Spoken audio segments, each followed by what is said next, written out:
नमस्कार, मी नामदेव. इयत्ता 10वी आणि 12वीच्या तमाम यशस्वी विद्यार्थ्यांचं मनपूर्वक हार्दिक अभिनंदन. विद्यार्थी मित्रांनो, 10वी आणि 12वीचा नुकतेच रिझल्ट जाहीर झालेले आहेत आणि आत्ता पुढे काय हा आपल्या सगळ्यांच्या समोर येणारा प्रश्न आहे. आत्तापर्यंत आपण जे सगळं शिकलो तो आपल्या जीवनातील महत्त्वाचं फाउंडेशन, पायाभरणी असं म्हणावं लागेल. कारण 10वी आणि 12वीवर लगेच तात्काळ आपल्याला कुठल्याही प्रकारचे आपल्या करिअरच्या दृष्टीनं यशस्वीरित्या जीवन जगता येईल, योग्य अर्थार्जन मिळेल असं कुठलेही साधनं उपलब्ध होत नाही. पुढे काय या प्रश्नांनी आपल्या सगळ्यांना पुढचे 2 महिने प्रवेशाची शाखा निश्चित होईपर्यंत आणि एकूण काय करावं याबद्दल वेगवेगळे विचार आपल्याकडे येतात. इथे 1-2 गोष्टी आवर्जून सांगाव्याशा वाटतात की ज्या परिवारामध्ये शैक्षणिक पार्श्वभूमी कोणतीही नाही किंवा सुशिक्षित पालक नाही आहेत, सुशिक्षित म्हणजे शैक्षणिकदृष्ट्या सुशिक्षित नाही आहेत, तर त्या पालकांमध्ये बऱ्याचदा पाल्याला काय सांगावं हा प्रश्न निर्माण होतो. शहरी भागांमध्ये याच्याबद्दल बरीचशी जागृती झालेली आपल्याला लक्षात येते की वेगवेगळ्या मानसशास्त्रीय चाचण्या घेतल्या जातात, वेगवेगळ्या प्रकारचे कार्यक्रम आयोजित केले जातात करिअर मार्गदर्शन म्हणून, आणि त्यामध्ये मुलांना वेगवेगळ्या प्रकारे मार्गदर्शन मिळतं. पण विशेषतः देशाचा जो बहुतांश भाग आहे तो ग्रामीण भाग आहे आणि आजही आपल्याकडं ग्रामीण भागामध्ये या सगळ्या सुविधा उपलब्ध होत नाहीत आणि अशिक्षित पालक असताना पाल्य काय करायचं या प्रश्नामध्ये तो स्वतःच प्रश्नांकित असतो. बहुधा इथे एक गोष्ट घडते की माझा मित्रपरिवार ज्या शाखेकडे वळतोय त्या शाखेकडे मी जाणं, मग त्याच्यामध्ये काही भीती स्वतःकडे असतात. म्हणजे ग्रामीण भागातून शिक्षण झालंय तर आपल्याला इंग्रजी चांगल्या पद्धतीने येईल का, ही एक भीती माझ्याकडे स्वाभाविकपणे आपल्याकडे असते. याच्यामध्ये अजून एक गोष्ट येते की बाबा गणित मला जमत नाही, विज्ञान तितकं चांगलं जमत नाही, मग मला पुढं शिकायचं आहे तर मग मी काय शोधलं पाहिजे. तर इथे मला एक गोष्ट आवर्जून वाटतं की कला शाखेकडं, आर्ट शाखेकडं किंवा या सगळ्या विषयांना सोडून मला माझं करिअर कसं करता येईल यामध्ये विद्यार्थ्यांचा जास्त फोकस असतो आणि त्याच्यामुळं निवड करताना इथेच बऱ्याचदा चुकतं. म्हणजे अशिक्षित पालक जेव्हा मुलाला घडवतात तेव्हा त्यांना माहीत नसतं, पण मुलगा जे करेल ते चांगलं करेल या विश्वासानं ते पुढे जातात आणि मुलगा त्यांच्यासाठी या ठिकाणी थोडा मोठा झालेला असतो. त्याचं कारण असं की परिवारामधला सगळ्यात पहिला माणूस, पहिला विद्यार्थी किंवा पहिला सदस्य हा मॅट्रिक झालेला असतो, हा 12वी झालेला असतो आणि त्याच्यामुळं आता त्याला सगळं समजतंय, जगाचं नॉलेज त्याच्याकडे आहे. अशा दृष्टीनं तो तिथं व्हिलन झालेला असतो, हे आपल्याला इथं आवर्जून सांगावं लागेल. पण त्याच्याकडे असणारे अनेक प्रश्न हे त्याच्या दृष्टीने निरुत्तरित असतात, त्याच्याकडे काही भय असते, काही भीती असते आणि त्याच्यामुळं ज्ञानसागराच्या या अथांग सागरामध्ये पोहण्यासाठी तोच भयभीत अवस्थेनं उतरतो. त्याच्यामुळे इथे मला हे नक्कीच सांगावं लागतं की मुळात हे जे आपल्याकडे जे प्रश्न आहेत त्याचं शंका निरसन होणं आणि या सगळ्या प्रश्नांचं 5 वर्षानंतर किंवा 7 वर्षानंतर आपण जेव्हा आपल्या अर्थार्जनाच्या दृष्टिकोनातून पाहतोय तेव्हा या प्रश्नांमुळं आपण मागे आलो, हे कुठेही येऊ नये याच्यासाठी मात्र आपण याच्यावर काम करणं अत्यंत महत्त्वाचं आहे आणि या प्रश्नांची उत्तरं इथं मिळाली पाहिजेत. डॉक्टर नरेंद्र जाधव केंद्रीय नियोजन आयोगाचे सदस्य होते, पुणे विद्यापीठाचे माजी कुलगुरू होते. तर त्यांच्या वडिलांनी त्यांचं स्वतःचं एक पुस्तक आहे, माझा बाप आणि मी. पूर्ण अशिक्षित परिवारातनं डॉक्टर जेव्हा शिकत पुढे आले तेव्हा अशिक्षित वडिलांनी मुलाला दिलेला एक सुंदर संदेश आहे आणि त्याच्यामध्ये खूप भावना आहेत. म्हणजे काहीही हे होत नाही की एक वडील मुलाला कुठं पाहतात तर ते आवर्जून तिथं सांगतात की बाळा तू कुठल्याही क्षेत्रात जा, मला क्षेत्र माहीत नाही, तुला ज्या क्षेत्रात जायचं त्या क्षेत्रात जा, पण त्याच्यात तू बाप हो, तुझ्या वरती कुणी असता कामा नये, मग क्षेत्र कोणतंही असो. ही बापाची मुलाप्रती असलेली भावना खरं तर ग्रामीण भागातल्या मुलांनी इथं ठेवली पाहिजे. याचं दुसरं एक महत्त्वाचं कारण आहे की बऱ्याचदा खूप मोटिवेशनल वेगवेगळे प्रेरणादायी भाषणं या दरम्यान आपण ऐकतो. UPSCचा निकाल लागला की ते आपल्याला बघितलं की बरं वाटतं, चुकून महाराष्ट्र केसरीमध्ये झालं तर आपल्याला वाटतं की नाही आता तब्येत कमवली पाहिजे.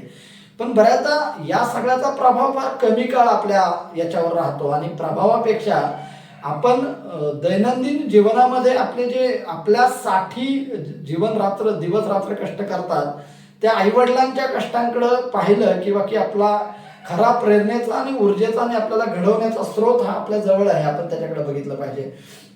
ज्ञानार्जन आणि अर्थार्जन याची उत्तम सांगड आपल्याला घालता आली पाहिजे येणाऱ्या काळामध्ये. त्याचं कारण इथं विद्यार्थी मित्रांनो हे आहे की मला खूप छंद आहेत, पण माझे छंद अर्थार्जनामध्ये जर येणार नसतील तर तो छंद हा छंद म्हणून ठेवला पाहिजे, कारण त्याच्याकडे मी जीवन म्हणून बघितलं नाही पाहिजे.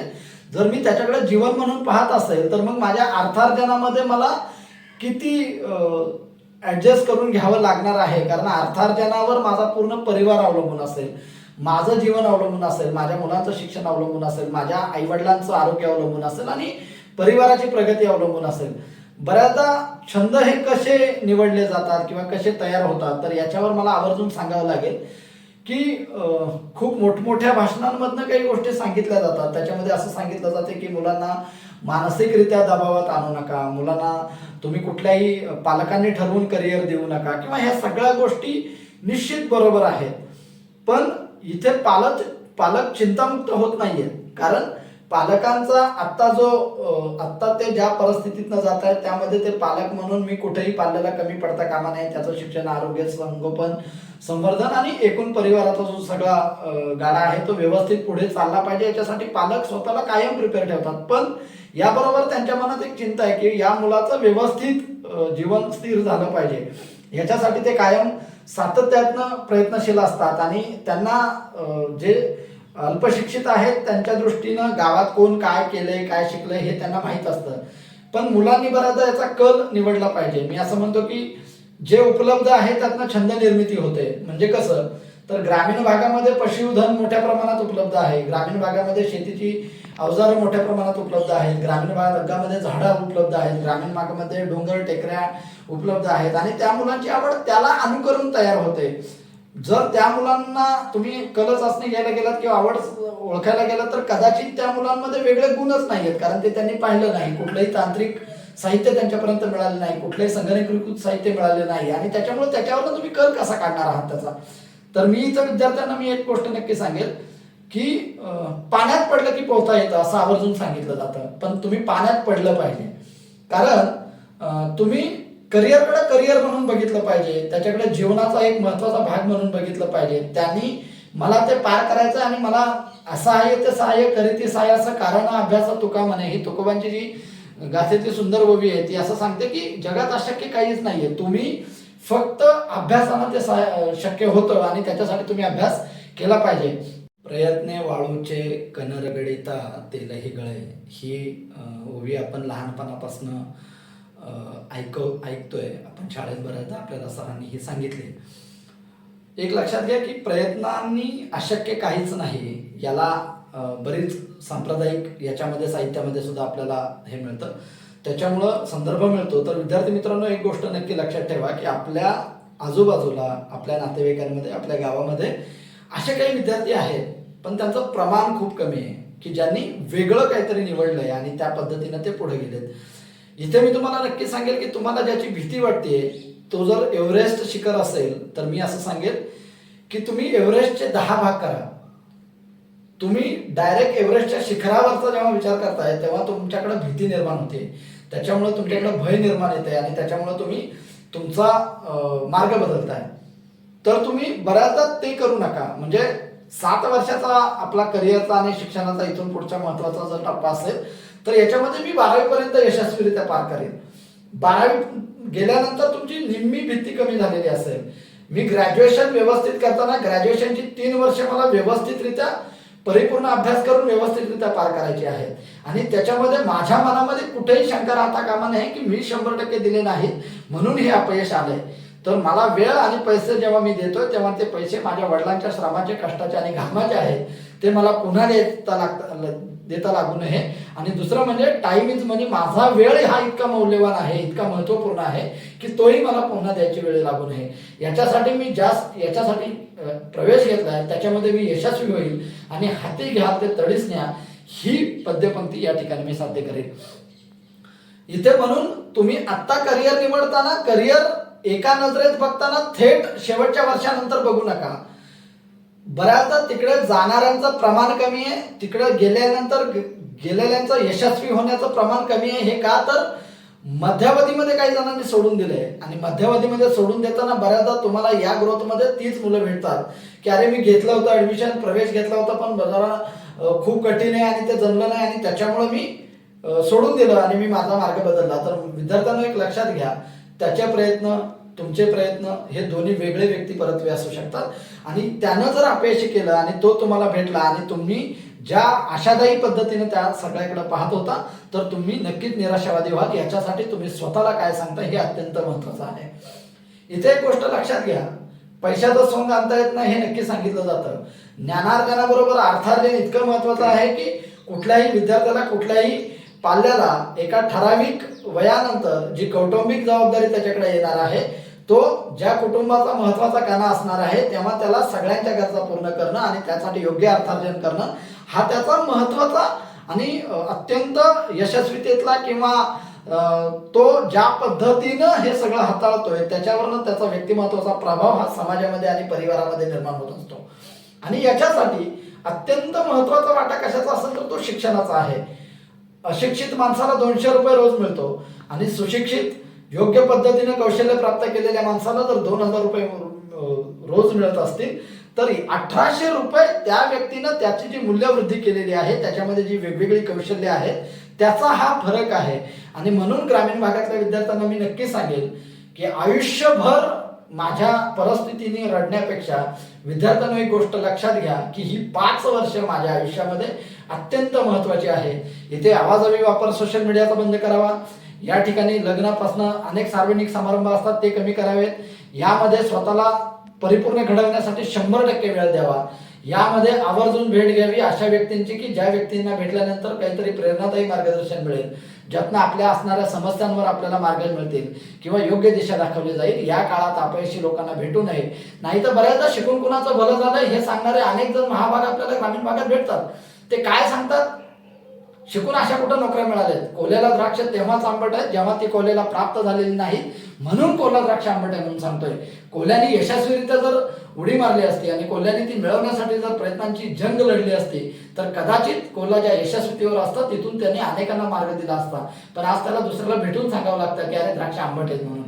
कदाचित सगळ्यांनी ऐकलं असतं पण आपल्याकडे हे माहित आहे की यशस्वी माणसाचं 100% आपण स्वतःहून ऐकतो आणि अपयशी माणसं दुसऱ्याला दिशा भरकटण्यासाठी प्रयत्न करतात. म्हणून विद्यार्थ्यांना एक नक्की लक्षात घ्या, 5 वर्षानंतर मी माझा परिवार कुठे पाहतोय, मी स्वतःला कुठे पाहतोय याचा निर्णय आज घेण्याची वेळ आपल्याकडे आहे.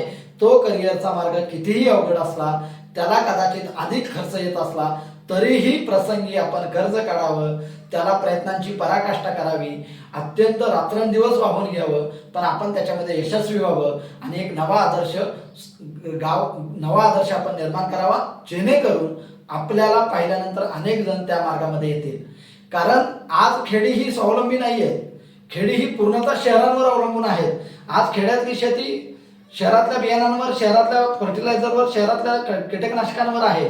खेड्यातला प्रत्येक गोष्ट शहरातनं जाते आणि त्याच्यामुळं जो शहरातली प्रत्येक गोष्ट खेड्यात जाते त्या पद्धतीनं खेडी सुद्धा आर्थिकदृष्ट्या परावलंबी आहेत, खर्च वाढलेले आहेत आणि या सगळ्यातनं मार्ग काढणं म्हणजे शिक्षण हा एकमेव मार्ग आहे.